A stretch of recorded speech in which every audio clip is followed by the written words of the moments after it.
Alright friends, welcome to BPSC basics. और ये economy के एनसीईआरटी सीरीज़ का अगला लेक्चर है। क्लास 9th की किताब है जिसका चैप्टर 4 है फूड सिक्योरिटी इन इंडिया।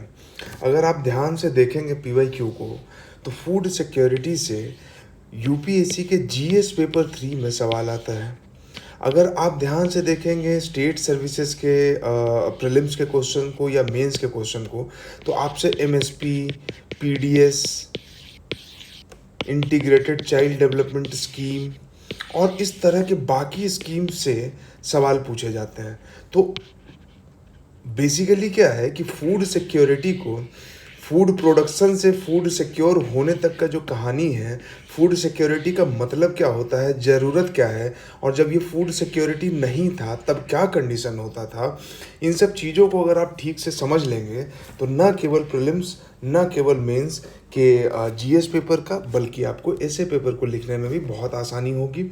और अगर आपसे कोई सवाल इस तरह से पूछ दिया जाए कि फूड सिक्योरिटी और किसी स्कीम को इंटीग्रेट करके, तो आप उसको समझने में बहुत आपको आसानी होगी अगर आप इस बेसिक से चैप्टर को समझ लेंगे। तो कहने के लिए बहुत बेसिक चैप्टर है बट इतना भी बेसिक नहीं है। एक तस्वीर आपको दिखाना चाहेंगे। ये एक तस्वीर है, क्या दिख रहा है इसमें आपको?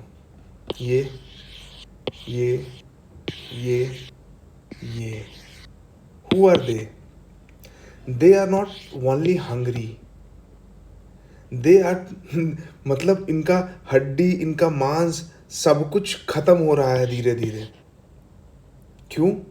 Due to lack of availability of food for themselves, है ना।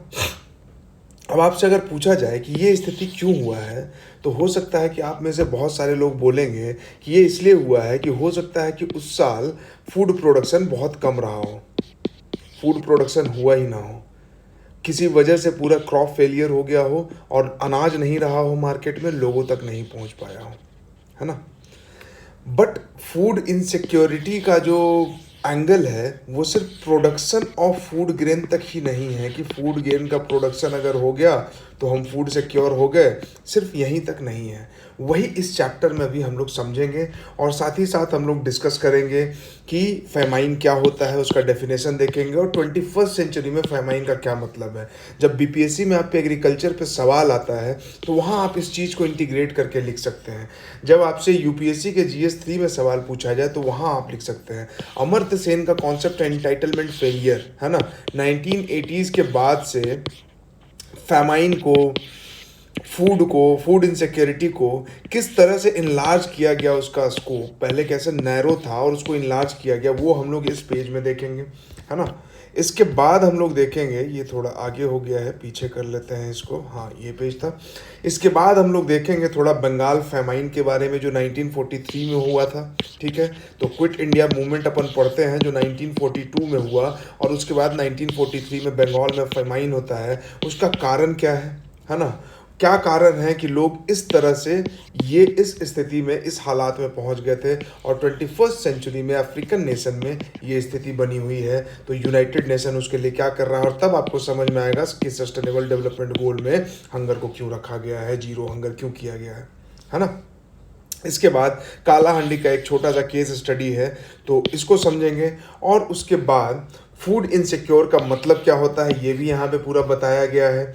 उसके बाद हंगर और फूड इनसिक्योरिटी का रिलेशन, ठीक। फिर एमएसपी, पीडीएस वगैरह पे हम लोग आएंगे, ग्रीन रेवोल्यूशन पे थोड़ी चर्चा करेंगे, बफर स्टॉक पे चर्चा करेंगे जो कि प्रीलिम्स में सवाल आपसे पूछा जा सकता है। उसके बाद फिर सरकार जो इनिशिएटिव स्टेप लेता है उस पर बात करेंगे और उसके बाद फिर धीरे धीरे ये चैप्टर होगा ख़त्म।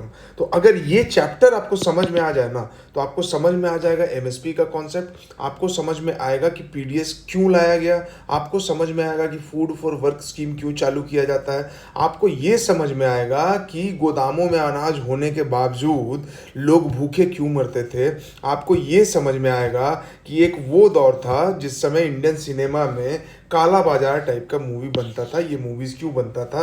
इंडियन मिस्टर इंडिया मूवी बना था जिसमें अमरीश पुरी काला बाजारी करते हैं, फिर ये काला बाजार। और 1970-1980 के दशक का आप सिनेमा देखेंगे तो उसमें आपको फूड इनसिक्योरिटी बहुत दिखाया जाता है, जिसमें कि खाने के लिए नहीं होता है। आज के मूवीज़ में देखेंगे तो रहने के लिए घर और गाड़ियाँ दिखाई जाती है कि नहीं है, वो एस्पिरेशन होता है। बट 1970s और 80s का मूवी देखेंगे तो उस समय दिखाया जाता है कि खाने के लिए अनाज नहीं है। ये स्थिति है। फूड ग्रेन्स का होर्डिंग हो रहा है, काला बाजारी हो रहा है, हायर प्राइस पे बेचा जा रहा है। ठीक है, तो ये चीज़ आपको समझ में आएगा। तो चलिए अब शुरू करते हैं चैप्टर को।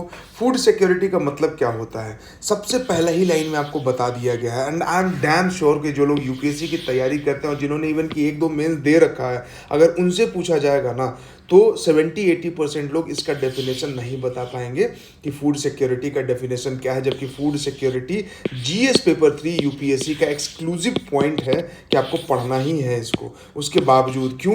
क्योंकि हम सीधे ऊपर चले जाते हैं पढ़ने के लिए, हमें लगता है कि क्लास 9 का किताब पढ़ के क्या ही कर लेंगे। वो अभी इसके पहले लाइन में आपको समझ में आएगा कि food security means availability, accessibility and affordability of food to all people at all the time. This is the definition of food security. और इसी का सवाल हम टेलीग्राम चैनल बीपीएससी बेसिक्स का जो है उस पर दिए थे कि फूड सिक्योरिटी का मतलब आप क्या समझते हैं। तो बहुत लोगों ने वहाँ पे सही जवाब दिया था, बहुत लोगों ने सही जवाब नहीं दिया था। अवेलेबल भी हो, एक्सेसिबल भी हो, अफोर्डेबल भी हो, सारे लोगों के लिए हो। यहाँ पे अगर लिख दिया जाए कि ओनली टू पुअर, जो फूड जिनके पास नहीं है, खेत जिनके पास नहीं, ऑल पीपल, चाहे वो अमीर हो चाहे गरीब हो, एंड ऑल द टाइम। ऐसा नहीं है कि साल के 2 महीने, 3 महीने, 6 महीने, ऑल द टाइम उनके पास अवेलेबिलिटी होना चाहिए, एक्सेसिबिलिटी होना चाहिए और अफोर्डेबिलिटी होना चाहिए। इसका मतलब क्या है? अवेलेबिलिटी का मतलब ये हुआ कि हमारे कंट्री में उतना फूड ग्रेन है स्टॉक में, फूड स्टॉक हमारे पास है, या तो हमने प्रोड्यूस किया है या हमने एक्सपोर्ट इंपोर्ट करके मंगवाया है ना, लेकिन हमारे पास अवेलेबल है, हमारे एरिया में अवेलेबल है। जब अवेलेबल हो गया तो एक्सेसिबल भी होना चाहिए, यानी कि कोई उसका होर्डिंग ना कर ले, कोई छुपा के ना रख ले, कोई सरकार ना रख ले। जैसे चाइना का अगर आप great leap forward world history में जब पढ़ेंगे तब आपको समझ में आएगा कि सरकार किस तरह से फूड या फूड ग्रेन आम लोगों से चुरा के रख लेती थी, है ना, छीन के रख लेती थी। तो एक्सेसिबिलिटी भी होना चाहिए। गोदाम तो है, दिख रहा है कि इस गोदाम में अनाज है, ठीक, यहाँ से हम खड़े हैं, यहाँ से हमको दिख गया कि इस गोदाम में अनाज है, लेकिन इस गोदाम तक पहुँचने का भी रास्ता होना चाहिए मेरे पास। ये गोदाम एक्सेसिबल होना चाहिए मेरे लिए, ठीक है। बस ये नहीं कि हाँ मॉल तो बना हुआ है लेकिन वो एक्सेसिबल नहीं है, तो आप मॉल सिक्योर नहीं हुए। आप बड़ी बड़ी जो दुकानें हैं और आप गंदा कपड़ा पहन के जाएंगे, फटा हुआ कपड़ा पहन के जाएंगे तो घुसने से रोक देगा, बोलेगा you dirty Indian, poor Indian, इस टाइप वाला हिसाब किताब हो जाएगा। तो वो अवेलेबल तो है बट एक्सेसिबल नहीं है आपके लिए। तो फूड आपके लिए अवेलेबल भी होना चाहिए, एक्सेसिबल भी होना चाहिए, मतलब आप जा सकते हो। और सिर्फ अवेलेबल और एक्सेसिबल नहीं, अफोर्डेबल भी होना चाहिए। ऐसा नहीं कि चावल का दाम $500 पर केजी हो जाए, नहीं, अफोर्डेबल भी होना चाहिए। अगर ये तीनों चीज़ को फुलफिल करते हैं अपने कंट्री में, हम सारे लोगों के लिए, all the people, all the time, then we are food secure country, and this is the simplest definition of food security। और ये 3A अवेलेबिलिटी, एक्सेसिबिलिटी और अफोर्डेबिलिटी, जो लोग लंबे टाइम से इस चैनल से जुड़े हैं तो उनको कितनी बार मैंने बोला है कि 3A को हमेशा याद रखिएगा। जब भी आपको कोई किसी भी सवाल में आप अटके तो 3A को जरूर याद कीजिएगा। ये वैसा चीज़ है कि आपको रास्ता दिखा देता है कि चलो ठीक है, कोई भी चीज़ है उसमें अवेलेबिलिटी वाले एंगल में सोच लेंगे, एक्सेसिबिलिटी वाले एंगल में सोचेंगे और अफोर्डेबिलिटी वाले एंगल में सोचेंगे, है ना। तो ये चीज़ है। इसमें आप और ए जोड़ सकते हैं, अकाउंटेबिलिटी, ठीक है, कि अकाउंटेबिलिटी होना चाहिए कि अगर नहीं है ये सब चीज़ तो किसको हम अकाउंटेबल होल्ड करेंगे। तो डेमोक्रेटिक सेटअप में आप अपने सरकार को होल्ड कर सकते हैं। All the people, all the time, food मिलना चाहिए, अवेलेबल होना चाहिए, एक्सेसिबल होना चाहिए एंड अफोर्डेबल होना चाहिए। क्या है? चैप्टर 4 क्लास 9th का इकोनॉमी का बुक है और उसका पहला 3 लाइन है जो आपको फूड सिक्योरिटी समझाता है, ठीक है। पब्लिक डिस्ट्रीब्यूशन सिस्टम, ये भी अभी हम लोग आगे देखेंगे। तो अब व्हाट इज फूड सिक्योरिटी, हमने देखा food security means sometimes more than getting two square meals कि 2 टाइम का भोजन मिल जाए, सिर्फ वही नहीं है। फूड सिक्योरिटी का और इनलार्ज हम कर सकते हैं, अमर्त्य सेन का देखेंगे कैसे उन्होंने इनलार्ज किया। तो अवेलेबिलिटी का मतलब क्या होता है कि production with in the country, food import and the previous year stock stored in the government granaries, जो अभी हमने बात किया। एक्सेसिबिलिटी का मतलब क्या है, with in reach of every person, her person के रीच में होना चाहिए। वो मॉल वाला कॉन्सेप्ट नहीं कि जा रहे हैं और गेट से हमको बाउंसर भगा दिया कि तुम्हारे जेब में पैसा है कि नहीं पता नहीं, लेकिन तुम देख के अच्छा नहीं लग रहा, तुम निकलो यहाँ से। अफोर्डेबिलिटी भी होना चाहिए कि उस मॉल में घुसे और मेरे लायक भी सामान हो जिसको हम खरीद सकें। तो अफोर्डेबिलिटी होना चाहिए फूड सिक्योरिटी के केस में कि भाई अनाज उपलब्ध भी हो, अवेलेबल भी हो, एक्सेसिबल भी हो, और साथ ही साथ मेरे जेब में जितना पैसा है उस पैसे से हम खरीद के खा भी सकें। An individual has enough money to buy sufficient safe and nutritious food to meet one's dietary needs. Safe, nutritious, sufficient, ठीक है, कि आपका डेली जो रिकमेंडेड विटामिन है, प्रोटीन है, कार्ब्स है, वो आपके शरीर को मिले, ठीक है। इतना पैसा आपके पास होना चाहिए, इसको बोलते हैं अफोर्डेबिलिटी। अब यहीं पे अगर आप रुक के सोचेंगे ना, तब आपको समझ में आएगा कि सरकार अलग अलग तरह का स्कीम क्यों लेके आती है। सरकार क्यों एमएसपी पे ये जो सपोर्ट प्राइस है, मिनिमम सपोर्ट प्राइस सरकार के तरफ से, उस पे सरकार ग्रेन खरीदती है और फिर फूड कॉरपोरेशन ऑफ इंडिया के गोदाम में स्टॉक करती है। क्यों? ताकि फूड अवेलेबल रहे। अगर हमारा स्टॉक कम होने लगता है तो सरकार बाहर से इंपोर्ट करती है। जैसे दाल का स्टॉक कम हो जाता है तो मोजाम्बिक से, साउथ अफ्रीका से, मतलब अफ्रीकन कंट्रीज से हम दाल इंपोर्ट करते हैं।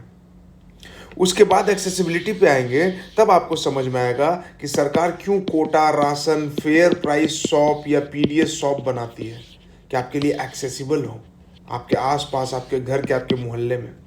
अफोर्डेबिलिटी की जब बात आती है तो आपको समझ में आएगा कि क्यों सरकार पीडीएस स्कीम लेके आती है, पब्लिक डिस्ट्रीब्यूशन सिस्टम स्कीम लेके क्यों आती है, इंटीग्रेटेड चाइल्ड डेवलपमेंट स्कीम लेके क्यों आती है, आंगनवाड़ी में बच्चों को फ्री में खाना क्यों खिलाया जाता है, मिड डे मील स्कीम में फ्री में खाना क्यों खिलाया जाता है, आपको 1 रुपए किलो, 2 रुपए किलो, 3 रुपए किलो अनाज क्यों बांटा जाता है, नेशनल फूड सिक्योरिटी एक्ट क्यों लाया गया। ये तीनों चीज कराने के लिए कि अवेलेबल भी हो, एक्सेसिबल भी हो और अफोर्डेबल भी हो। इसके लिए नेशनल फूड सिक्योरिटी एक्ट लाया गया, ये स्कीम्स लाए गए। ये है एंगल सोचने का, है ना। तो जब आप मेंस में आंसर लिखेंगे ना, तो अवेलेबिलिटी लिख के और गवर्नमेंट के स्कीम को यहाँ पर रिलेट कर सकते हैं। एक्सेसिबिलिटी लिखना है तो ऐसे करके और आप लिख सकते हैं, ये ऐसे करके आप लिख सकते हैं एरो दे के, और तब चेक करने वाले को समझ में आएगा कि all right, you have understood these concepts very well, ठीक है। तो ये समझना जरूरी है। बहुत लोग सोचते हैं कि यार नाइन्थ का एनसीईआरटी क्यों पढ़ना है। If you are not reading it, you are missing a very very very deep and conceptual things in class 9th NCERT. देखिए, बुक से आसानी से पढ़ना बहुत मज़ेदार होता है। यही चीज़ अगर कोई कोचिंग वाला आपको इसी को मटेरियल के फॉर्म में देगा ना, तो आपको लगेगा कि अरे यार बड़ा भारी भरकम है। बट जब आप किताब से पढ़ेंगे, you will feel very happy. आपको लगेगा अच्छा 9th क्लास में ये चीज़ पढ़ना था, तब तो आसान है। अदरवाइज यही चीज़ आपको कोचिंग के मटेरियल में मिलेगा तो लगेगा कि अरे इसको रटना है, बड़ा भारी भरकम चीज़ है, अरे जा एग्जाम में भूल गए। ऐसा नहीं करना है। The food security is ensured in a country only if enough food all the person without any barrier. Then this is called as food security. अब सवाल आता है कि फूड सिक्योरिटी की ज़रूरत क्यों है।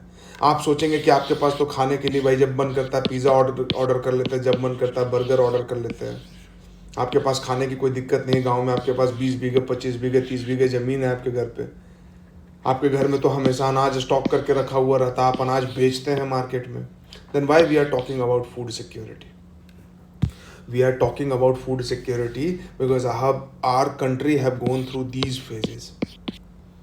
We are talking about food security क्योंकि एक टाइम था जब इंडिया आज़ाद हुआ 1947 में। उस समय we were literally beggars. हम लोग को बोला जाता था कि शिप टू माउथ कंडीशन चल रहा है, मतलब जहाज से अनाज आता है और तब हम खाते हैं। शिप टू माउथ कंडीशन था। कॉलोनियल रूल से हम लोग आज़ाद हुए थे। हमारा जो एग्रीकल्चर सेक्टर है वो पूरी तरह से डिस्ट्रॉय कर दिया गया था, कैश क्रॉपिंग करा के डी इंडस्ट्रियलाइज कर दिया गया अर्बन एरियाज़ को। तो गांव में भी गरीबी, शहर में भी गरीबी, एग्रीकल्चर भी ख़त्म, इंडस्ट्री भी नहीं डेवलप हुआ है। और सरकार के पास 1947 में ये दोनों रेस्पॉन्सिबिलिटी। तब 5 ईयर प्लान लेके आते हैं, लेकिन 5 ईयर प्लान को लगने में, होने में 2-3 साल, 5 साल, एक प्लान, 2 प्लान ऐसा लगता। और हम गरीब कंट्री, और कोल्ड वॉर चल रहा है उस समय, तो क्या करे भाई। 30 करोड़, 33 करोड़, 35 करोड़ पॉपुलेशन, और खाने को अनाज नहीं। 1943 में बंगाल ऐसा अकाल देखा जिसमें लगभग 20 लाख के आसपास लोग मारे गए, उससे ज़्यादा। तो ये कंडीशन था। आज जो कंडीशन को हम लोग देख रहे हैं वो देन है ग्रीन रिवॉल्यूशन का, जो 1960s, लेट 1960s और 1970s में हुआ। बट 1947 से लेके और 1960-65 तक आप कह सकते हैं ये जो दौर था, ये तो बहुत गजब का दौर था। PL 480 आप लोग सब जानते होंगे, public law 480 variety of wheat था, जो कि अमेरिका में पिग्स के लिए भी फिट नहीं माना जाता था, या मैक्सिमम कि भाई पिग्स को खिलाया जाएगा, फिट फॉर द पिग्स। वो हम गेहूं लेके आते थे वहाँ से, और उस गेहूं को लेने के लिए भी ह्यूमिलिएट होना पड़ा था। एंड देन इंदिरा गांधी जब ह्यूमिलिएट होकर वहाँ से आती हैं और अमेरिका हम पे दबाव बना रहा है कि तुम रसिया के करीब नहीं जाओ, तुम हमारे ब्लॉक में आ जाओ, हमारे गैंग में आ जाओ। And India refuse because we we are following non aligned movement policy, जो आप इंटरनेशनल रिलेशन में पढ़ेंगे। तो अमेरिका दबाव बनाने लगा, और दबाव बनाने का सबसे बढ़िया तरीका क्या है, जो आज इजराइल बनाया गाजा पे, सप्लाई रोक दो। सप्लाई रुक जाएगा तो फेमाइन का कंडीशन हो जाएगा, लोग ऐसे ही भूख से बिलबिला के मर जाएंगे। हंगर बॉम्ब इसको बोल सकते हो आप, हंगर बॉम्ब पटक दो, 1 महीने 2 महीने में ख़त्म सारे लोग, है ना।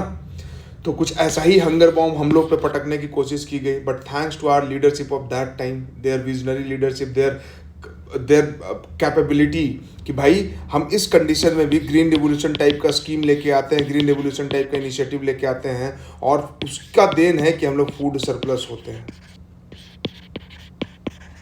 और आज इसी का देन है कि हम एक्सपोर्ट करते हैं।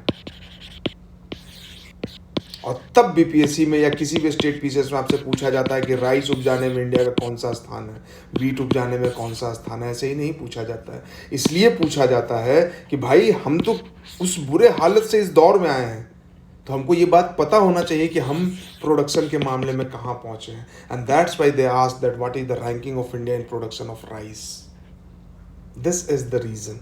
लोग कहते हैं कि रटने के लिए बोलता है, रटना पड़ता है, but the logic behind these things are this. ठीक है, चलिए। तो वाई फूड सिक्योरिटी पढ़ रहा है भाई, तो सब लोग अमीर नहीं हैं, सब लोग अफोर्ड नहीं कर सकते। ये 3 चीज़ हर कोई नहीं फुलफिल कर सकता है, हर किसी के लिए अवेलेबल नहीं है, हर किसी के लिए एक्सेसिबल नहीं है, हर किसी के लिए अफोर्डेबल नहीं है। तो ये चीज़ इंश्योर कराने के लिए हमको पहले फूड सिक्योरिटी समझना होगा। The poorest section of the society might be food insecure most of the time. Above the poverty line might also be food insecure when the country faces बहुत एक्सट्रीम कंडीशन, कि अनाज fail हो जाए और बाकी चीज़ हो जाए, और national disaster, calamity, drought, earthquake, है ना। तो उस समय वो भी फूड इनसिक्योर हो सकते हैं। गरीबी रेखा हम मानते हैं, पॉवर्टी चैप्टर में पढ़ेंगे तो इसको पॉवर्टी लाइन बोल दिए। मान लीजिए कि कोई 25 रुपया कमा रहा है, तो वो 25 रुपया से अगर जो कम कमा रहा है तो वो पुअर है, और जो ज़्यादा कमा रहा है वो क्या हो गया भाई, अब पॉवर्टी लाइन, APL हो गया, और ये क्या हो गया, BPL। ठीक है, तो इस 25 से जो ज़्यादा कमा रहा है वो भी तो भाई बाउंड्री पे ही है, वो भी तो कभी भी गरीब हो सकता है, एक झटका लगा और गरीब हो जाएगा। और जो 25 से कम कमा रहा है वो तो गरीब है ही। तो ये खाना कहाँ से अफोर्ड कर पाएगा, अफोर्डेबिलिटी नहीं है। देश में अवेलेबल भी है, एक्सेसिबल भी है कि दुकान है, बट इनके पास अफोर्डेबिलिटी नहीं है, जेब में पैसा नहीं है। तो ऐसे टाइम पे सरकार आती है स्कीम लेके, national food security act, PDS scheme, कि लो भैया तुमको हम 1 रुपये किलो, 2 रुपये किलो, 3 रुपये किलो अनाज दे रहे हैं ऑल द टाइम। और इसी में फिर होता है करप्शन। इसी में जो कोटा लेता है, जो मुखिया का आदमी होता है, चमचा, वो लेता है कोटा, और 1 महीने का राशन देता है और 1 महीने का नहीं देता है। अगर आपके भी गांव में इसी तरह का चीज़ है तो कसम खा लीजिए कि जब भी इस पढ़ाई से निश्चिंत होंगे तो कम से कम इस चीज़ को तो इंश्योर जरूर करेंगे। किसी के थाली का खाना छीन ले रहे हो यार डायरेक्टली, किसी का चावल, किसी का गेहूं छीन ले रहे हो डायरेक्टली। तो हमारे पढ़ने लिखने का क्या फ़ायदा हुआ। इसलिए हम बोलते हैं पढ़िए, BPSC निकालिए, UPSC निकालिए, निकले ठीक, नहीं निकले पंचायत का चुनाव लड़ा जाएगा। ठीक है। अब इसमें क्या होता है, देखिए, how is food security affect during a calamity. जब क्लैमिटी होगा भाई, शॉर्टेज ऑफ फूड हो जाएगा तो प्राइस ऑब्वियस सा बात है बढ़ेगा। तो वो पुरानी मूवीज जब आप देखेंगे तो इसके लिए तो मार काट चल रहा है। फूड का शॉर्टेज हुआ, सप्लाई कम हो गया तो ऑब्वियस सा बात है डिमांड बढ़ेगा, डिमांड बढ़ेगा तो उसका प्राइस बढ़ेगा, डिमांड बढ़ेगा तो होर्डिंग बढ़ जाएगा कि लोग होर्ड करेंगे, जो अमीर है उसको स्टॉक करके रखेंगे, जैसे कोविड के टाइम पे किया गया था। ठीक है। और प्राइस वैसे ही अफोर्ड नहीं कर पा रहा गरीब आदमी, और अब तो हाई हो जाएगा तो और नहीं अफोर्ड कर पाएगा। ठीक है। If such calamity happens in very wide spread area और is stretched over a longer time period, it may cause a situation of starvation, भूख, massive starvation might take a turn of famine, है ना। Shortage, price, ये अगर बहुत लंबे time तक है, बहुत बड़े एरिया में है, it can lead to starvation, भूख, हंगर, यू आर स्टार्विंग। और जब मैसिव स्टार्विंग होगा that will lead to famine. तो यहाँ बोलेंगे फेमाइन क्या होता है। फेमाइन का डेफिनेशन होता है wide spread deaths due to starvation and epidemics caused by forced use of contaminated water और decaying food। गंदा पानी और खराब सड़ा हुआ भोजन खाने के वजह से जो बीमारी फैलती है, उससे जो डेथ होता है, उसको बोलते हैं famine. And loss of body resistance, शरीर में कोई दम ही नहीं, देख लीजिए। ये ग्रेट मद्रास फेमाइन, ये फेमाइन, ये फेमाइन, ये अफ्रीका का फेमाइन। हम फेमाइन को इसलिए नहीं जानते हैं क्योंकि हम जिस एज में पैदा हुए, हमने जो देखा है वो फेमाइन ख़त्म हो चुका था। But if you want to see famine, if you want to see this unfortunate incidents, then work for United Nation NGOs and go to Africa and see the malnourishment, see the death due to hunger. और Africa क्यों यार, Palamu district चले जाइए, झारखंड का जो सबसे गरीब जिला है वहाँ चले जाइए, बिहार का जो सबसे गरीब जिला है वहाँ चले जाइए। गरीबी जो हम इन किताबों में अक्षरों में पढ़ते हैं ना, गरीबी इससे बहुत ज़्यादा कुरूप है। यहाँ तो ABCD में लिखा हुआ है तो लगता है कि अच्छा ठीक है, डेटा है, याद कर लेते हैं, मेंस में लिखेंगे। बट जब इस गरीबी को आप वहाँ ज़मीन पे देखेंगे ना, तो वो आपको बहुत बदसूरत, बहुत भद्दा और कटीले तार से भी ज़्यादा चुभने वाला लगेगा, अगर आपके अंदर इंसानियत और दिल होगा तो। सो whenever you will become officer, make sure कि आपके इलाके में कोई भी आदमी कोटे में घोटाला नहीं कर सके, कोई भी आदमी किसी के थाली का खाना नहीं छीन सके, किसी बच्चे के थाली से मिड डे मील स्कीम का अंडा नहीं छीन सके। बिकॉज फूड सिक्योरिटी का मतलब होता है nutritious food, not only two square meal, safe and nutritious. How is food security affected during a calamity? Famine. अब थोड़ा फेमाइन पे हम आते हैं कि फेमाइन क्या होता है। Famine is a wide spread scarcity of food which is caused by what. ये नेचुरल कंडीशन से भी हो सकता है, मैन मेड कंडीशन से भी हो सकता है। वॉर हो गया, अब उस इलाके में खाना नहीं पहुंचेगा जहां वॉर चल रहा है, खत्म, famine. Natural disaster, tsunami, earthquake, सारा फसल खत्म, कोई गवर्नमेंट का सपोर्ट नहीं, कोई NGO का सपोर्ट नहीं, फेमाइन, भूख से मरेंगे। क्रॉप फेलियर, पॉवर्टी, गरीबी, अफोर्ड ही नहीं कर सकते। इकोनॉमिक कैटास्ट्रोफ कि पूरा देश का अर्थव्यवस्था बैठ जाए। और गवर्नमेंट पॉलिसीज, सरकार का पॉलिसी, जब आप चाइना का ग्रेट लीप फॉरवर्ड पॉलिसी पढ़ेंगे, माओ जेडोंग के टाइम पे चाइना को बहुत तेज़ी से आगे बढ़ाने का, अगर आपने सेक्टर्स वाला वीडियो देखा होगा तो प्राइमरी, सेकेंडरी, टर्सरी ऐसा ग्रोथ होता है इकॉनमी का। पहले प्राइमरी सेक्टर, फिर यहाँ से निकल के सेकेंडरी, फिर टर्सरी। चाइना का कहना था कि नहीं, हम तेज़ी से सेकेंडरी टर्सरी सेक्टर डेवलप कर लेंगे, ग्रेट लीप फॉरवर्ड।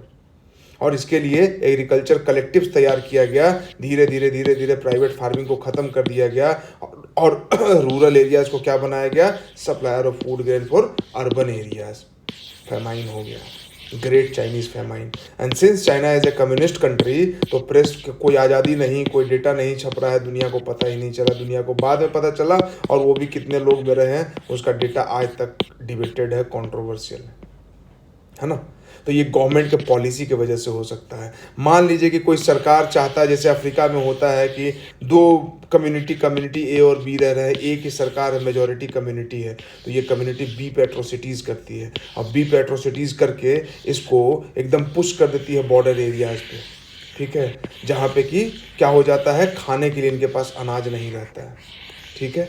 और इसके बाद अगर कोई कंट्री आएगा इन्वेड करेगा इनको, तो ये ह्यूमन शील्ड का काम करते हैं। अगर कोई कंट्री यहाँ पे कब्जा करेगा, आएगा इस वाले एरिया पे कब्जा करेगा, तो ठीक है, कब्जा कर लिया, अब रूल करो, लेकिन रूल किस पे करोगे? भूखे लोगों पे, तो तुमको फूड सप्लाई करना पड़ेगा। तो इस वजह से बहुत कंट्री यहाँ पे अटैक नहीं करेगा कि कौन बर्डन लेने जाए, एक तो युद्ध का भी खर्चा, ऊपर वहाँ जाके खाना खिलाने का खर्चा। इस तरह का गवर्नमेंट पॉलिसीज भी लाया जाता है। तो ये भी फेमाइन क्रिएट कर सकता है, epidemic and mortality. 19th and 20th century में south east and south Asia as well as eastern and central Europe, ये सब फेमाइन देखते थे।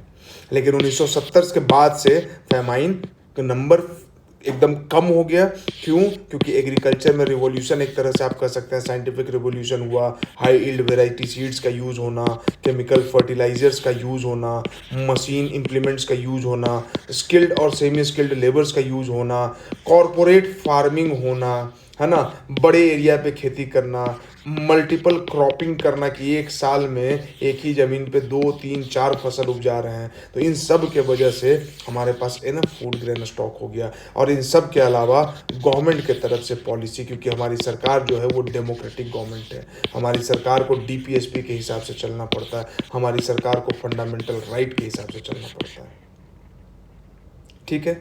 लेकिन 2010 के बाद से Africa has been the most affected continent in the world by famine, ठीक है। अब आते हैं इसके डेफिनेशन पे। क्यों आपको इतना बता रहे हैं? क्योंकि अगर इस चीज़ को आप फील नहीं करेंगे, समझेंगे नहीं ना, तो ये टच जो है ना आपके एसे में मिसिंग हो जाएगा। जब आप एग्रीकल्चर पे एसे लिख रहे होंगे, जब आप हंगर पे एसे लिख रहे होंगे, जब आप विमेन पे लिख रहे होंगे, या आप इक्वालिटी, राइट टू इक्वालिटी पे एसे लिख रहे होंगे, इक्वालिटी पे कोई पैराग्राफ लिख रहे होंगे, और ये बात अगर आप मिस कर जाएंगे, सस्टेनेबल डेवलपमेंट के साथ इसको मिक्स करके इसको एक्सप्रेस नहीं करेंगे, तो फिर ये समझ में आ जाएगा कि आपका इन्फॉर्मेशन, आपका नॉलेज छिछला है। रसिया ड्यूरिंग 1921-22, ये वो दौर था जब रसिया जो है ट्रांजिट कर रहा था ज़ारिस्ट रिजीम से कम्युनिस्ट रिजीम की तरफ। और ऑब्वियस सा बात है कि जब भी कोई कंट्री इकॉनमी उसका खतरे में होता है, तभी वहाँ का राजा मारा जाता है और बदला जाता है, डाइंग ड्यू टू। और ब्लडी संडे जो आप रसिया के लिए पढ़ेंगे, उसमें यही होता ही है कि सब जार के महल के पास जाता है संडे को ब्रेड मांगने के लिए, और बदले में जार के बॉडीगार्ड जो है वो गोली चला देते हैं, लोगों को मार देते हैं। इसको ब्लडी संडे बोला जाता है। Famine is declared when malnutrition is widespread and when people have started dying of starvation through lack of access to sufficient and nutritious food, ठीक है। और इसको डिफाइन करने का एक कोशिश किया गया है, जो आप यहाँ पे पढ़ लेंगे। बस ये आप याद रखिएगा कि क्योंकि ये पूछा जा सकता है कि death rate exceeds 2 people per 10,000 people per day. अगर एक दिन में हर 10,000 में 2 लोग मर रहे हैं, मतलब 5,000 पॉपुलेशन जहाँ हुआ, अगर एक आदमी रोज मर रहा है भूख से, उसके अलावा बाकी ये कंडीशन, तो वो फेमाइन का कंडीशन है, ठीक है। ये बताना था मुझे 21st सेंचुरी में फेमाइन का क्या कंडीशन है। ये जब आप ऐसे लिखेंगे तब आपको ये यूज होगा कि world peace foundation reported that from 1870 से 1970 तक, ये जो दौर था 100 साल का, great famine killed an average of लगभग 10 लाख लोग अ ईयर। 1800 से 1970 तक, मतलब 100 साल तक, 100 ईयर्स तक लगभग 10 लाख लोग हर साल फेमाइन से मरते थे। This was the condition of this world. इसीलिए जब भी आप ऐसे लिखेंगे अब ना, तो ये एक्सप्रेस करेंगे कि हम अच्छे के तरफ बढ़े हैं, ग्लोबल वार्मिंग हुआ है, हम एफर्ट डाल रहे हैं, इसको भी कंट्रोल करेंगे। बट एक टाइम था कि 10 लाख लोग हर साल भूख से मरते थे। आज वो कंडीशन बहुत हद तक सुधर गया है, और हमारे सस्टेनेबल डेवलपमेंट गोल में है जीरो हंगर, जीरो पॉवर्टी। तो यहाँ से आपको पता चलेगा। 2011 में सोमालिया में फेमाइन हुआ है, ऑब्वियस सा बात है, अफ्रीकन कंट्री है, 1.5 लाख लोग मरे वहाँ पे। अब जो है 1980 के बाद से एवरेज 75,000 लोग हर साल मरते हैं, यहाँ से यहाँ पहुँचे 1980 के बाद। लेकिन सोमालिया में 2011 में अकेले 1.5 लाख लोग मारे गए, ठीक है। तो ये चीज़ है, वार्निंग दिया गया कि भाई millions of people are at the brink of starvation and at the brink of famine. तो उसके लिए है वर्ल्ड फूड प्रोग्राम के हवाले से बोला गया है कि भाई 45 million people were teetering on the world very edge of famine in 43 countries. 45 million लोग 43 कंट्री में, तो जब भी ऐसे लिखेंगे तो इस तरह का, भले डेटा आपको ना याद रहे, आप इसको 50 कंट्री और 50 मिलियन करके याद रख लीजिए, वो चलेगा। ये लिख देना वर्ल्ड फूड प्रोग्राम के हिसाब से। अफगानिस्तान का रिसेंट का केस देख लीजिए, गाजा स्ट्रिप का फेमाइन जो अभी इसराइल का बात कर रहे थे वो देख लीजिए, है ना। तो ये सब आपके ऐसे में, आपके जीएस पेपर में सब में रिफ्लेक्ट करना चाहिए, आना चाहिए। तो फेमाइन का डेफिनेशन एग्जैक्ट देख लिया, और ये 2% पर 10,000 पर डे जब डेथ हो रहा है तब ये फेमाइन का कंडीशन है, ठीक है। अब यहाँ पे देखिए एक बॉक्स में ये दिया हुआ है कि in 1970 the food security was understood as the availability at all the time of adequate supply of basic food stuff. यही बोला गया था कि अवेलेबल है तो फूड सिक्योरिटी है। अमर्त्य सेन ने बोला कि नहीं, एक्सेस होना चाहिए, एंटाइटलमेंट, जो हम 3A पढ़ रहे हैं ना, कितना इंपॉर्टेंट, इस पर किताब लिखा गया कि एंटाइटलमेंट होना चाहिए। एंटाइटलमेंट का मतलब क्या, some kind of right, hmm, you are entitled to something. अगर आप मेंस में अच्छा मार्क्स ला रहे हैं तो you are entitled to enter into the interview stage. अगर आप प्रीलिम्स कट ऑफ क्रॉस कर रहे हैं तो you are entitled to write the mains examination. तो अमर्त्य सेन ने ये चीज़ को ऐड किया था। ये जब आप इनका नाम मेंशन करेंगे, नोबेल लॉरिएट है भाई, और इनका नाम मेंशन करेंगे और उसके बाद लिखेंगे, यही कैपेबिलिटी अप्रोच भी इन्होंने दिया था, वो कभी और डिस्कस करेंगे। इंटाइटलमेंट अप्रोच है यहाँ पे, ठीक है। तो shift in the understanding of food security, food security का जो अंडरस्टैंडिंग था ना हमारा 1970 का, उसको अमर्त्य सेन ने चेंज कर दिया। बोला कि भाई सिर्फ अवेलेबिलिटी नहीं, एक्सेस भी, अफोर्डेबिलिटी भी, all people all the time, physical economic access, सिर्फ फिजिकल एक्सेस नहीं, economic access, sufficient safe and nutritious food to meet their dietary needs and food preferences for an active and healthy life, है ना। तो ये भी definition आप use कर सकते हैं। एक पेज में कितना सारा इंफॉर्मेशन देख लीजिए, ठीक है। अब थोड़ा अमर्त्य सेन का कैपेबिलिटी इंटाइटलमेंट फेलियर देख लेते हैं।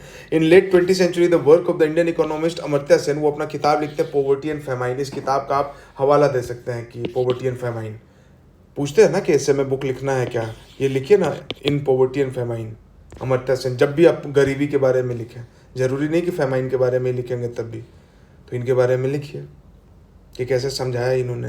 या जब कहीं पे देना हो कि जैसे फॉरेस्ट वाला था, तो कैसे एक अकेले आदमी ने एक कॉन्सेप्ट दिया और उससे पूरे वर्ल्ड का कॉन्सेप्ट चेंज हो गया। तो ये आप लिख सकते हैं वहाँ पे, और इस किताब का हवाला दे सकते हैं। और जब ये किताब देख रहे हैं तो यहीं पे इनका जो लेटेस्ट बुक था होम इन द वर्ल्ड, इनका मेमोयर है अमर्त्य सेन का। तो अगर ये पूछ ले कभी तो याद रखिएगा, होम इन द वर्ल्ड। खैर, तो इंटाइटलमेंट फेलियर का क्या कॉन्सेप्ट है। तो पहले क्या था भाई, अवेलेबल होना चाहिए, एफएडीयू हाइपोथेसिस था। इस हाइपोथेसिस को इन्होंने बोला कि ये फालतू का हाइपोथेसिस है। Assumption that total food availability decline is the central cause of all famine, कि भाई फूड अवेलेबिलिटी अगर नहीं है, स्टॉक में नहीं है, वही जो है वो फेमाइन का कॉज है। लेकिन अमर्त्य सेन बोलते हैं कि ये गलत है, ये गलत कॉन्सेप्ट है। वो बोलते हैं कि इंटाइटलमेंट फेलियर, राइट नहीं दे रहे हैं इसलिए फेमाइन हो रहा है। अभी समझेंगे हम लोग आगे कैसे। नो इंटाइटलमेंट फेलियर कहता है कि फेमाइन हो सकता है when there is no decline in aggregate food production, food production में कोई डिक्लाइन नहीं है, फिर भी फेमाइन हो सकता है। क्यों? क्योंकि हमने पढ़ा ना 3A, तो अवेलेबल तो है, एक्सेसिबल है क्या, अफोर्डेबल है क्या। अगर ये दो पैरामीटर या एक पैरामीटर नहीं फुलफिल हुआ तो फेमाइन हो जाएगा, है ना। In every society each person कुछ ना कुछ चीज के लिए इंटाइटल्ड है, ठीक है ना। All possible combination of the goods and services to which he has access. Again देखिए access word. An entitlement is a collection of alternative bundles of goods and services from which the person is question is free to choose. A resident of homeless shelter, उसके लिए क्या है, tray of food and ration of cloth, ये choose कर सकता है। लेकिन वही थोड़ा एक अमीर किसान हो, कॉटन फार्मर हो, तो उसके पास वेरियस कॉम्बिनेशन होता है ना। तो अगर इसका इंटाइटलमेंट ठीक है, जिससे इसका safe nutritious food all the time always इसको मिल रहा है, तो यहाँ इंटाइटलमेंट जो है सही है। लेकिन यहाँ इंटाइटलमेंट हो सकता है कि फेल कर रहा हो, कि आप खाना भी नहीं प्रोवाइड करा पा रहे हो, ठीक है। Entitlement can change for a number of reason. कैसे चेंज हो सकता है? प्राइस के वजह से, कि भाई प्राइस अचानक से बढ़ गया, हम तो 3,000 रुपये महीना मेरा सैलरी था और उसी में चलते थे, अब प्राइस बढ़ गया इतना और मेरा खर्चा महीना का हो गया 4,000, 1,000 रुपये, अब हम कहाँ से लाएं। इंटाइटलमेंट फेल हो गया, क्रॉप पे अटैक हो गया, क्रॉप फेल हो गया, जो किसान उस क्रॉप से खाता उसका इंटाइटलमेंट फेल हो गया, रैशनिंग रूल आ गया, सरकार रैशनिंग रूल ले आया, मान लीजिए कि वॉर हो गया, अब सरकार बोलेगा कि हर आदमी जो है ना वो इतना कम थोड़ा सा करेगा कटौती खाना खाने में और नियम बना देगा, तो वो रैशनिंग रूल हो जाएगा कि अब महीने का 1 ही किलो चीनी आपको मिलेगा पर पर्सन, ज़्यादा नहीं मिलेगा क्योंकि सबको मिलना है। फूड डिस्ट्रीब्यूशन चैनल अगर डिसरप्ट हो जाए, जैसे अभी जो वॉर के वजह से हुआ था रिसेंटली रसिया यूक्रेन के वजह से, population can perish because of hunger despite there being no overall food shortage. और इसका classic example Bengal famine of 1943।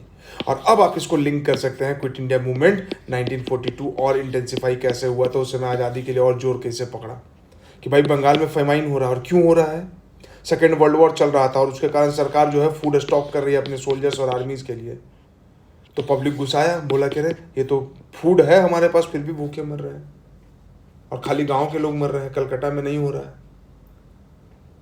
है ना। तो इसको जब आप लिखेंगे क्विट इंडिया मूवमेंट तो इसको जोड़ के लिखेंगे, ठीक है। चलिए, all the food production did fall slightly, ये भी हम लोग डेटा आगे देखेंगे तो वहाँ पे भी बात करेंगे। इन्फ्लेशन, वॉर, वेजेस और फूड ग्रेन प्राइस रोज मोर देन 300%, 300% बढ़ गया, तो भाई ऑब्वियस सा बात है फेमाइन होगा।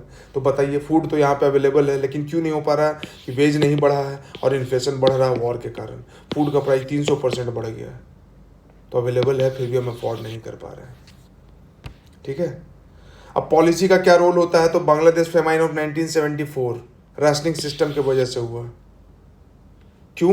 क्योंकि subsidize ration food to only the country's urban population, तो रूरल एरिया में फेमाइन हो गया।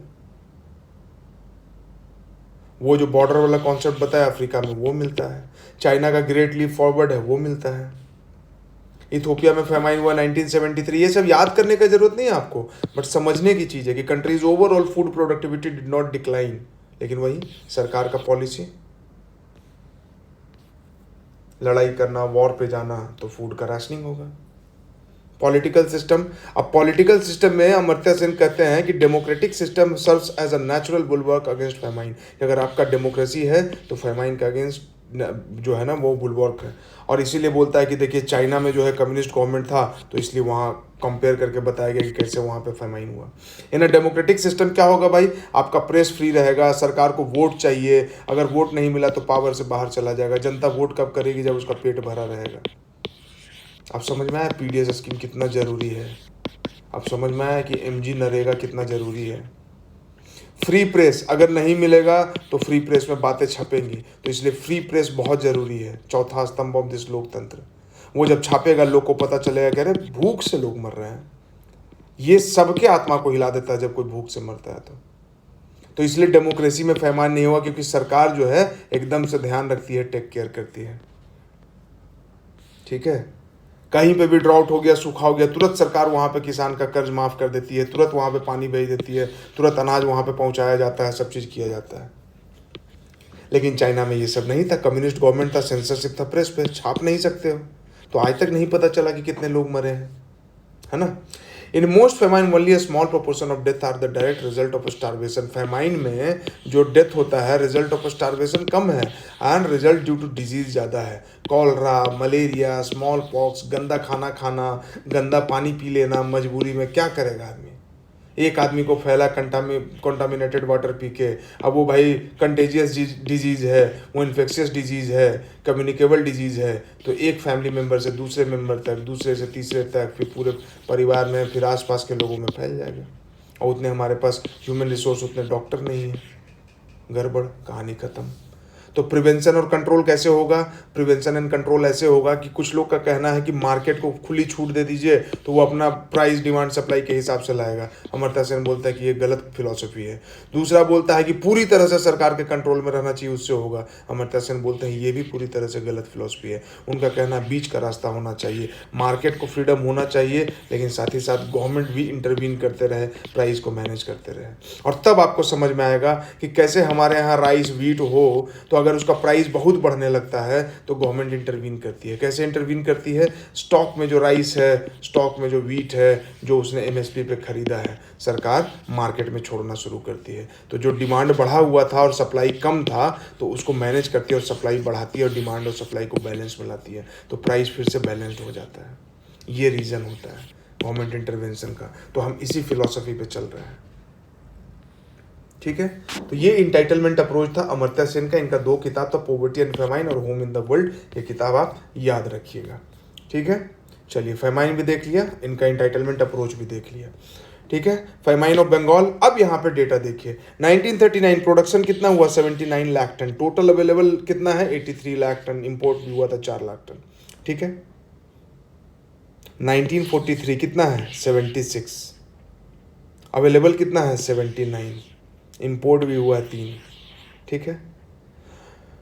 अब आप बताइए 1939 में कोई फेमाइन नहीं हुआ और 1943 में फेमाइन होता है, और ना केवल फेमाइन होता है, 30 lakh people in the province of Bengal killed, 30 lakh. Can you imagine, can you imagine?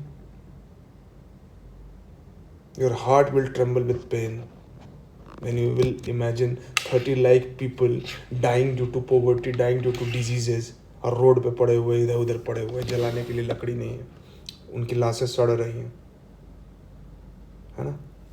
Plague फैल रहा है, कॉलरा फैल रहा है, हैजा, टाइफाइड, सब कुछ फैल रहा है। Can you imagine? 1939, 1943 प्रोडक्शन में कोई खास भारी गिरावट आया? नहीं। अवेलेबिलिटी में कोई खास भारी गिरावट आया? नहीं। 1941 में कितना अवेलेबल था 70 लाख टन, फेमाइन था? नहीं। अभी कितना अवेलेबल है 79 lakh tonne, plus 9 lakh tonne है, लेकिन फेमाइन हुआ? हाँ। कितने लोग मारे गए? 30 लाख पीपल। तो अभी जो हम लोग बात कर रहे थे, जो अमर्त्य सेन ने बात किया, वो क्या था कि भाई फूड अवेलेबिलिटी खाली नहीं है कि फूड प्रोडक्शन कर दिया और फेमाइन नहीं होगा, अफोर्डेबिलिटी और एक्सेसिबिलिटी पे ध्यान देना पड़ेगा। इंटाइटलमेंट, अगर फेलियर ऑफ इंटाइटलमेंट रहेगा तो दिक्कत है, और यहां से निकल के आता है नेशनल फूड सिक्योरिटी एक्ट, जो आपको इंटाइटलमेंट देता है, कानून है। ये पढ़ लीजिएगा, तभी डेटा और अच्छे से समझ में आएगा, ठीक है। Nothing like the Bengal famine has happened in India again. और इंडिया का जो काला हांडी रीजन है उड़ीसा का, काशीपुर इन उड़ीसा है, इसको KP के रीजन बोलते थे, P से मुझे याद नहीं आ रहा है, काला हांडी KP, मतलब वो पूरा जो बेल्ट था काला हांडी वाला, वहाँ पे लोग भूख से मरते थे। बट आज काला हांडी जो है उड़ीसा का राइस बाउल कहा जाता है। ट्रांसफॉर्मेशन कैसे? सरकार का इंटरवेंशन, लोगों का जागरूकता, बढ़िया से खेती करना और पैदावार अच्छे से करना। तो काला हांडी एन अनटोल्ड स्टोरी तपन कुमार प्रधान का है। ये नाम रखने, याद रखने का जरूरत नहीं, बट ये कितना इंपॉर्टेंट और कितना दिक्कत वाला चीज़ था कि काला हांडी पे किताबें लिखनी पड़ी। तस्वीर से आपको समझ में आ रहा होगा कि क्या स्थिति था वहाँ। और वहाँ से राइस बाउल ऑफ उड़ीसा, ये आर्टिकल भी मैंने टेलीग्राम चैनल पर डाला हुआ है, तो टेलीग्राम को आप ज्वाइन कर सकते हैं। BPSC बेसिक्स, नाम BPSC बेसिक्स है, बेसिक्स का मतलब हुआ कि फंडामेंटल चीज़ें पढ़ लीजिए, एग्ज़ाम निकल जाएगा। और BPSC बेसिक्स इसलिए कि BPSC के फील्ड में कोई भी, not a single coaching is doing this thing, not a single coaching, not a single coaching institute और YouTube channel is doing this. They are just playing with the future, time and money of aspirants. और copy का तो जमाना है ही। वो prelims वाला जो initiative लिया अपन ने, तो उसको तुरंत कॉपी कर लिया गया और क्या नाम दिया गया? Ninja technique.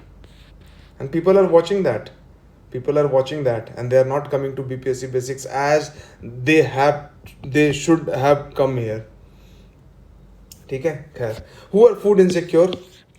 Landless people, traditional artisan, जिसके पास भी भाई अफोर्डेबिलिटी नहीं होगा, एक्सेसिबिलिटी नहीं होगा, अवेलेबिलिटी नहीं होगा, दे आर फूड इनसिक्योर। अब आप डिसाइड कर लीजिए, जब आप वो सेक्टर वाला, जब आप वीडियो देखेंगे, जो पूरा इकोनॉमी का जो सेक्टर है, उसमें फिर जो हमने डिस्कस किया, casual labour, formal labour, disguised unemployment, सबको आप ले आइए यहाँ पे, एक एक सेक्टर पकड़ के उठा के ले आइए। फिर जेंडर के हिसाब से भी लाइए, मेल और फीमेल, कि 50% फीमेल एनेमिक है हमारे कंट्री में, मेल के साथ तो नहीं है। क्यों? क्योंकि मेल को ताज़ा गर्म खाना मिलता है, और जब बचता है तो फीमेल खाती है, साथ में नहीं खा सकते ना, इज्जत का बात है। मेल का नाक कट जाएगा, भले वो आम के पेड़ के नीचे बैठ के गमछा बिछा के 29 और प्लस खेलता होगा, ताश खेलता होगा, लेकिन इनका नाक कट जाएगा। क्या है? औरत औकात में रहो। और तब आप लिखिएगा इसको, विमेन एम्पावरमेंट के जो ऐसे में आप लिखते हैं वहाँ पे आप इस चीज़ का जिक्र कीजिएगा कि women are not only politically insecure, they are not only economically insecure, but they are also food insecure, and that is the reason they are suffering from anaemia, that is the reason they are suffering from iron deficiency. और तब सरकार को intervene करना पड़ता है और anti anaemia सप्ताह चलाना पड़ता है, आयरन का, फोलिक एसिड का टैबलेट और चॉकलेट बांटा जाता है। चीज़ों को ऐसे लिंक करके पढ़ना है और थोड़ा इमोशंस डाल के भी पढ़ना है। जो सीजनल एक्टिविटीज़ में है, 4 महीने काम है खेत में, बाकी काम नहीं है, फूड इनसिक्योर हो गए। अब वो माइग्रेट करेंगे अर्बन सेंटर में, वहाँ जाएंगे, वहाँ काम मिला, हो सकता है रेनी सीजन में वहाँ पे काम नहीं मिलेगा, बारिश के टाइम पे तो वहाँ काम नहीं मिलेगा, कंस्ट्रक्शन बंद है, तो अर्बन पुअर्स, फिर वहाँ पे फूड इनसिक्योर हो गए। अगेन गवर्नमेंट को आना पड़ेगा पिक्चर में, स्कीम, बड़े लोगों को आना पड़ेगा, चैरिटी। तो आप दिल्ली, नोएडा, गुड़गांव ऐसे जगहों पे देखेंगे कि बहुत बार लाइन लगा के लोगों को खाना खिलाया जाता है। That is which is very good thing, very good thing. खाना खिलाना बहुत बढ़िया चीज़ है, and that is chronically lacking in Bihar. क्या हम खाना नहीं खिलाते हैं किसी को? आप बहुत खुश है ना, पार्टी करना है आपको ना, अनाप शनाप बर्बाद करने से अच्छा है ना कि लाइन लगा के लोगों को खाना खिलाइए, भंडारा कीजिए। एक सेंस ऑफ कम्युनिटी जागेगा और लोग का पेट भी भरेगा।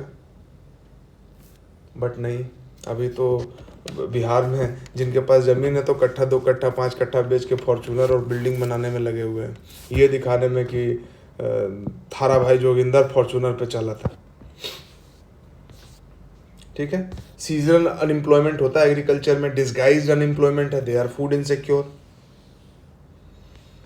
फूड इनसिक्योरिटी को जब आप देखेंगे तो सोशल कंपोजिशन के हिसाब से भी देख सकते हैं कि कौन कौन अनेबल है बाई करने के लिए। जो गरीब होगा, और गरीबी हमारे यहाँ कास्ट से रिलेटेड है, गरीबी हमारे यहाँ जेंडर से रिलेटेड है, गरीबी हमारे यहाँ ज्योग्राफी से रिलेटेड है। लेकिन यहाँ पे हम सोशल कंपोजिशन के हिसाब से बात कर रहे हैं, तो कास्ट और जेंडर में बात करेंगे तो समाज के जो सबसे निचले पायदान पे खड़े हैं वो लोग फूड इनसिक्योर हैं। जिनके पास लैंड नहीं है, जिनके पास थोड़ा सा लैंड है तो लैंड का प्रोडक्टिविटी नहीं है, जिनके पास सरकार का कोई इंश्योरेंस नहीं है, कोई अकाल आ गया, कुछ भी हो गया, कोई पेस्ट अटैक हो गया, बारिश हो गया, बाढ़ आ गया, तो उनका जो फसल लगा है सब खत्म, फिर वो डेप्ट साइकिल में फंस जाएंगे, डेप्ट ट्रैप में फंस जाएंगे। Malnutrition prevails among women, unborn baby risk of malnutrition, जो इनके गर्भ में है।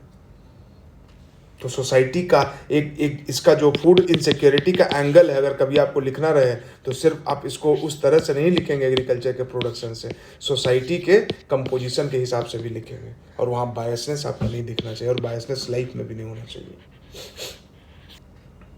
ठीक है, रीजन का जब बात करेंगे तो इकोनॉमिकली बैकवर्ड स्टेट हो गया, जहाँ पॉवर्टी बहुत ज़्यादा है, जहाँ इंडस्ट्रियल बेस नहीं है, जहाँ रोजगार नहीं है, वेज नहीं मिल रहा है लोगों को ठीक, जहाँ अभी भी फ्यूडल सिस्टम बहुत ज़्यादा है। अभी देखिए छपरा में क्या हुआ, आम चुनाव के समय 2 कम्युनिटी के बीच में गोली चल गई, और पढ़े लिखे लोग इसको कास्ट के नाम पे भुना रहे हैं। पढ़े लिखे, I know many such people who are preparing for UPSC. I know many such people who have qualified for UPSC. Their family member have qualified for UPSC, and they were talking rubbish. ये तो स्थिति है। 2-3 days back, I was having discussion with a person. बस I can't take his name or her name. And justifying, and बस मसालेदार कहानी लग रहा था कि ऐसा हो गया, वैसा हो गया, दिस हो गया, दैट हो गया। Shame on those peoples.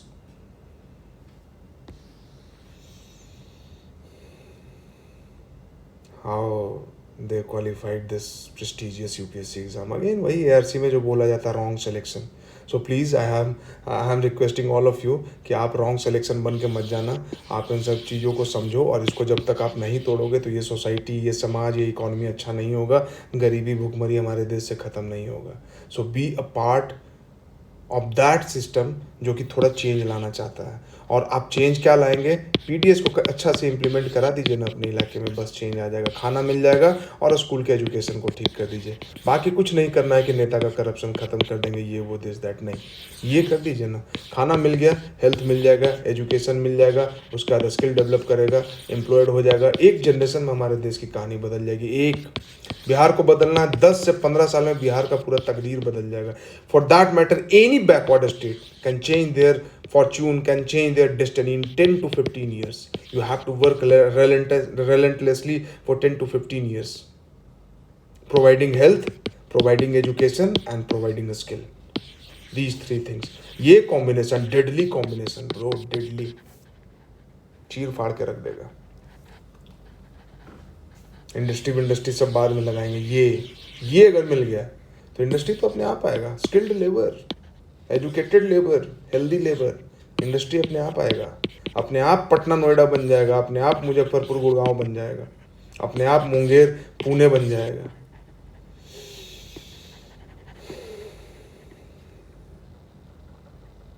ठीक है, तो ये है food insecure people, food insecure region, tribal people, remote area जो नेचुरल डिजास्टर से हमेशा जूझता रहता है। अब जैसे बिहार का बात करेंगे तो कोसी वाला जो एरिया है, रिवर कोर्स चेंज हो रहा है बार बार, देख लीजिए, फूड इनसिक्योरिटी होगा, सरकार को बांटना पड़ेगा। हंगर के बारे में बोला गया कि हंगर सिर्फ फूड इनसिक्योरिटी को डिपिक्ट नहीं करता है, हंगर के वजह से भी फूड इनसिक्योरिटी होता है। क्यों? क्योंकि हंगर है, आपके पास हेल्थ नहीं होगा, आप कमा नहीं पाएंगे, आप फूड इनसिक्योर हो जाएंगे। पेट भरा रहेगा तभी तो कुछ अच्छा काम कर पाएंगे, पेट ही नहीं भरा हुआ है तो गंदा खाना खा लिए बीमार पड़ जाएंगे। तो ये कुछ चक्र में आप फंस जाएंगे। ये बनाइए आप मेंस के एग्जामिनेशन में। Chronic hunger, hunger has chronic and seasonal dimension. Chronic hunger क्या हुआ? हमेशा diet persistently inadequate in terms of quantity and quality, और क्वालिटी ना क्वांटिटी में मिल रहा है ना क्वालिटी में मिल रहा है, ये क्रोनिक हंगर है, कभी नहीं मिल रहा है। और सीजनल हंगर क्या है कि आप भाई एग्रीकल्चर लेबर हैं या आप छोटे मंझोले किसान हैं, 85-86% जो है हमारे देश में स्मॉल एंड मार्जिनल फार्मर हैं, जिनके पास 2 हेक्टेयर से कम की जमीन है।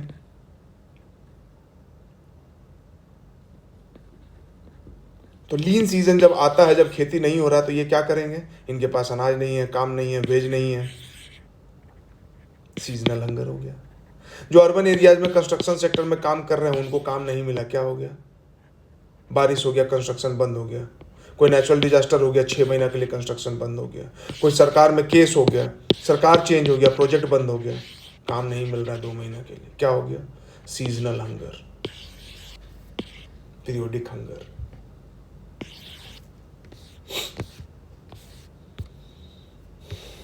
ठीक है, तो वही चीज यहां पे बताया गया है। India is aiming at self sufficiency in food grain since independence. हम ये एम कर रहे हैं, अडॉप्टेड ऑल मेजर्स, समझे। और इसलिए आपसे पूछा जाता है कि फर्स्ट 5 ईयर प्लान में किस चीज पे ध्यान दिया गया, सेकंड 5 ईयर प्लान में किस चीज पे ध्यान दिया गया, नेहरू महल नोबिस प्लान का क्या क्या आइडिया था, हमारा जो इंडस्ट्रियल रिजोल्यूशन पास हुआ, पहला फर्स्ट इंडस्ट्रियल रिजोल्यूशन, वो किस ईयर में पास हुआ। दैट्स वाई ये सब सवाल पूछे जाते हैं, आपको रटाने के लिए नहीं पूछे जाते हैं। ये इसलिए पूछे जाते हैं कि आप समझ पा रहे हो कि नहीं, कि देश का क्या प्रायोरिटी था उस समय, देश को क्या चाहिए था उस समय, कितने मुश्किल हालात में थे उस समय हम।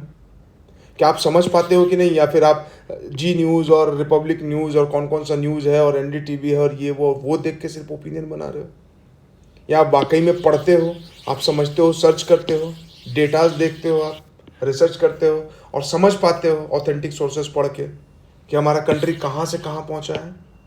कटोरा लेके भीख मांगने की स्थिति से आज हम पूरे दुनिया को एक्सपोर्ट कर रहे हैं। और ये प्लीज़ ये मत बोलना कि 2014 के बाद हुआ है। Many people are doing this thing यार, मतलब आप पढ़े लिखे हो, don't do this. You support BJP, you support Congress, you support Modi, you support Rahul, you support Lalu Yadav, you support Tejashwi Yadav. 2014 के बाद देश आज़ाद नहीं हुआ यार, देश 1947 में आज़ाद हुआ है। बहुत मेहनत लगा, बहुत काम किया लोगों ने। और इस समय का जो 20 साल का पॉलिसी मेकिंग था, वो देख लोगे ना, आँख से रोना आ जाएगा अगर सच में हो गया, इंसान हो गए तो। कैसे कैसे करके कैसे कैसे किया गया, बहुत सारी गलतियां भी हुई इस समय, लेकिन जितना रिसोर्स आज के डेट में अगर उतना उनको उस समय मिला होता ना, तो शायद बात कुछ और होती। आज तो एक छोटा सा सर्जिकल स्ट्राइक के नाम पे कितना पीटा जाता है और छाती पीटा जाता है यार। 1970s में आप पाकिस्तान के 2 टुकड़े करके और बांग्लादेश बना दे रहे हो। हमारा नेशनल सिक्योरिटी इंश्योर हुआ इससे, अदरवाइज हमारा नेशनल सिक्योरिटी हमेशा जियो पैराडाइज रहता। अभी पाकिस्तान एक तरफ से परेशान करता है, दोनों तरफ से करता रहता। नेशनल सिक्योरिटी हमने इंश्योर किया। हाँ, आप एक छोटा सा कुछ भी करके प्लीज़। ग्रीन रिवोल्यूशन हुआ, फार्मर इनकम डबल करने का बात किया गया, नहीं हुआ। उस समय देखो प्रोडक्शन डबल करने का, ट्रिपल करने का बात हुआ, हो गया भाई। ऐसे कंपेयर करो। तो ग्रीन रेवोल्यूशन का बात किया गया। ग्रीन रेवोल्यूशन अपने आप में एक टॉपिक है। तो सेल्फ सफिशिएंसी के लिए हमको ग्रीन रेवोल्यूशन मतलब खेती में हरित क्रांति करना। रेवोल्यूशन का मतलब क्या, रातों रात बदलाव। और क्या किया गया, स्पेशली व्हीट एंड राइस। तो ग्रीन रेवोल्यूशन जो है ना, क्योंकि हमको तेजी से फूड प्रोड्यूस करना था ताकि सबके पास चला जाए, फूड ग्रेन प्रोड्यूस करना था, तो हम सारे एरिया में पूरे देश में नहीं कर सकते थे। हम उसको सेलेक्ट करेंगे। जैसे अगर आपके पास कम पैसा हो तो आप क्या कीजिएगा, आप वहाँ इन्वेस्ट कीजिएगा जहाँ से आपको जल्दी रिटर्न मिले। तो देश को, सरकार को पॉलिसी के लेवल पे वही करना था। ठीक है, तो कहाँ किया, जहाँ पे भाई आप करेंगे और प्रोडक्टिविटी हाई होगा। तो Punjab, Haryana, western Uttar Pradesh and Andhra Pradesh selected region में हुआ। और क्या हुआ, सारे फसल में नहीं कर सकते हैं। चावल और गेहूं मेन खाना है तो इस पे करना है, दाल भी छोड़ दिए। तो सेलेक्टेड क्रॉप, सेलेक्टेड रीजन, और इस रीजन में भी सेलेक्टेड फार्मर्स, यानी कि लार्ज फार्मर्स को ज़्यादा फायदा हुआ।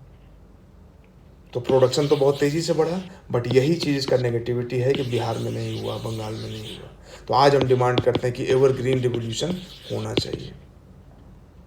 सिर्फ व्हीट और राइस क्यों, पल्स में क्यों नहीं, बाजरा में क्यों नहीं, बाकी मिलेट्स में क्यों नहीं, दलहन में क्यों नहीं, तिलहन में क्यों नहीं।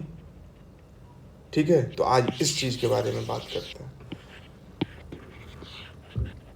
सरकारों में दम हो तो ये चीज़ करके दिखाना चाहिए। ग्रीन रेवोल्यूशन तो हो गया, अब एवरग्रीन रेवोल्यूशन करके दिखाइए। बट नहीं, हम बिहार के जो पब्लिक हैं वो झंडा फहरा के और उसका रिकॉर्ड बनाते हैं। पता नहीं उस रिकॉर्ड से क्या मिला सबको। ठीक है, इसलिए ग्रीन रेवोल्यूशन का जब आप देखेंगे तो देखिए पंजाबी फार्मर दिखेगा आपको। क्यों, क्योंकि पंजाब में हुआ। वेस्टर्न उत्तर प्रदेश का फार्मर दिखेगा। और ग्रीन रेवोल्यूशन अपने आप में एक टॉपिक है, उसको बाद में पढ़ेंगे कि ग्रीन रेवोल्यूशन का क्या क्या नुकसान हुआ। Wheat revolution in July 1968, success of wheat was later replicated into rice. ये पूछ देगा आपसे, पहले क्या, तो पहले wheat then rice. Highest rate of growth Uttar Pradesh, Punjab, reached an all time high of 78.9 million ton in 2012-13। बताइए, पूरे देश का इतना था। बंगाल वाला याद होगा अगर आपको डेटा, तो ये डेटा है ना। Production of rice in the province of Bengal.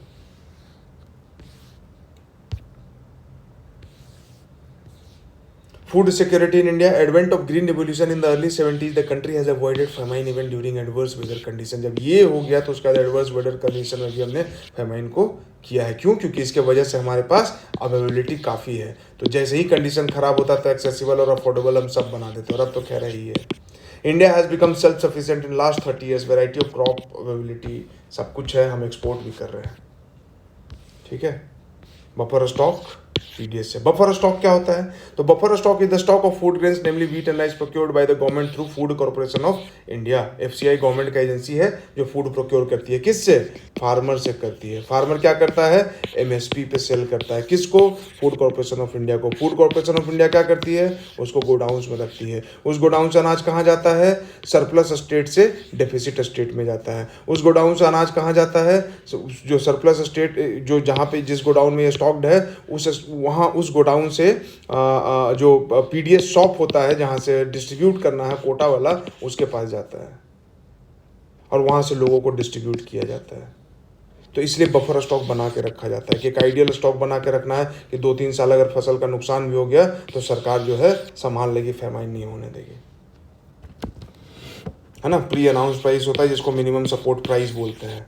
आपको कमेंट में बताना है कि इसको लीगल गारंटी मिला है कि नहीं मिला है, तो हर कोई बता देगा यार, इतना न्यूज़ में रहता है। The MSP is declared by the government every year CSEP के रिकमेंडेशन पे। वो सब हम लोग पढ़ेंगे आगे क्लास में। ये बच्चा क्लास का किताब है तो बच्चे जैसा पढ़ते हैं इसको। Before the sowing season to provide incentive to the farmer for raising production of these crops and stored in granaries. CAP, सीएसईपी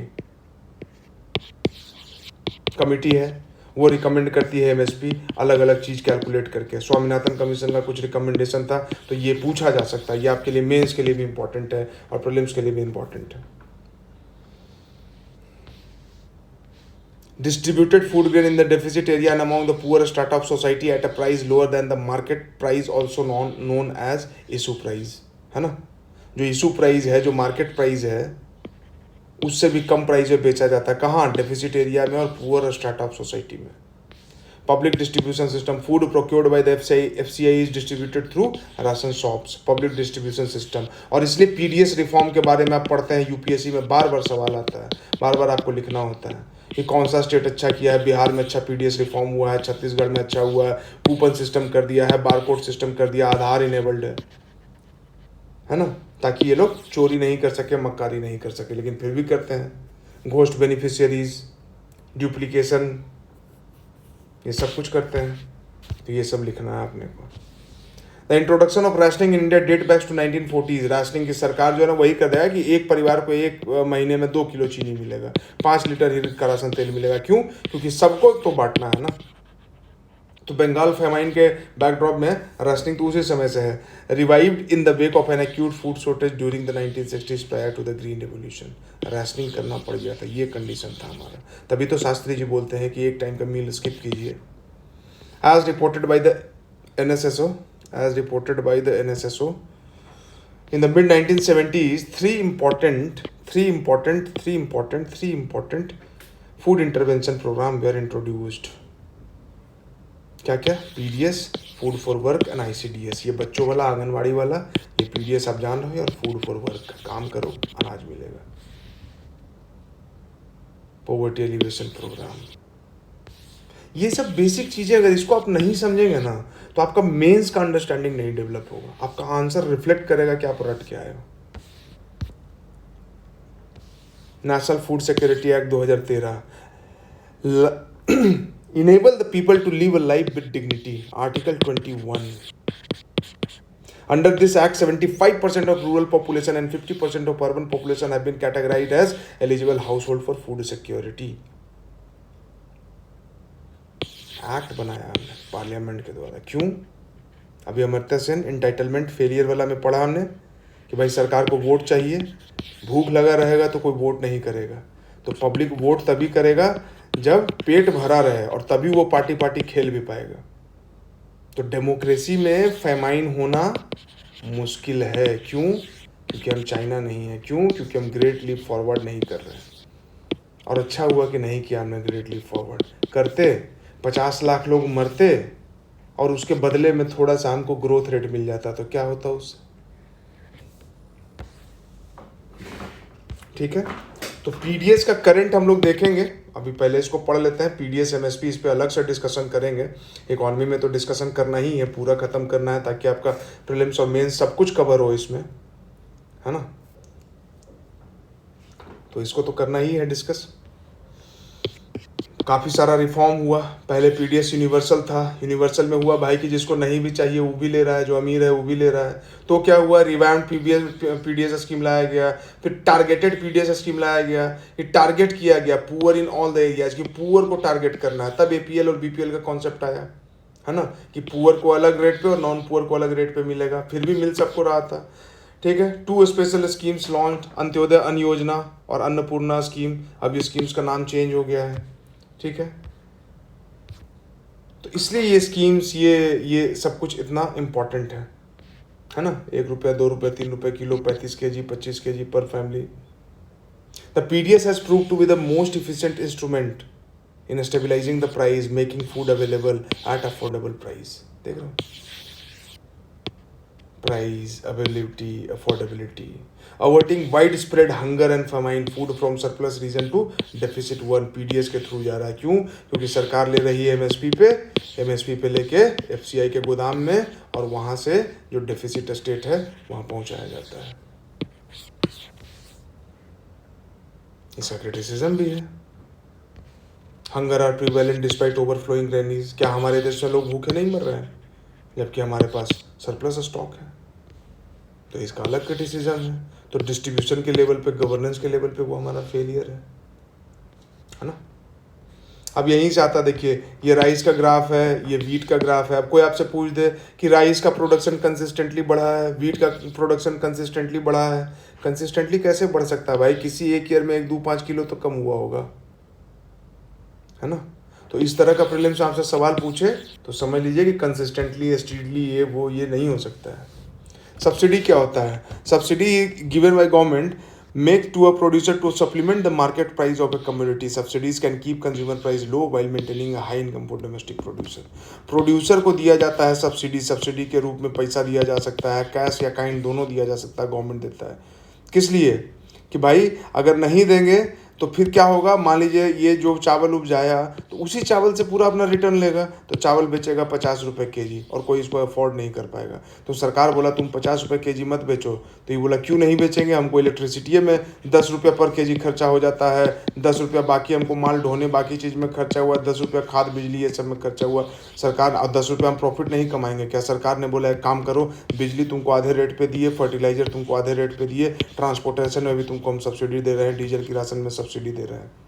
तब बोला ठीक है, तब अपना प्राइस 30 रुपये किलो कर लेते हैं। सरकार ने बोला वाह बहुत बढ़िया, तो 20 रुपया कम हो गया। क्या हुआ? कंज्यूमर प्राइस लो हो गया and higher income for domestic producers as well. ठीक है, तो सब्सिडी का ये दो बेसिक फिलॉसफी है, दो बेसिक एम है, मोटो है।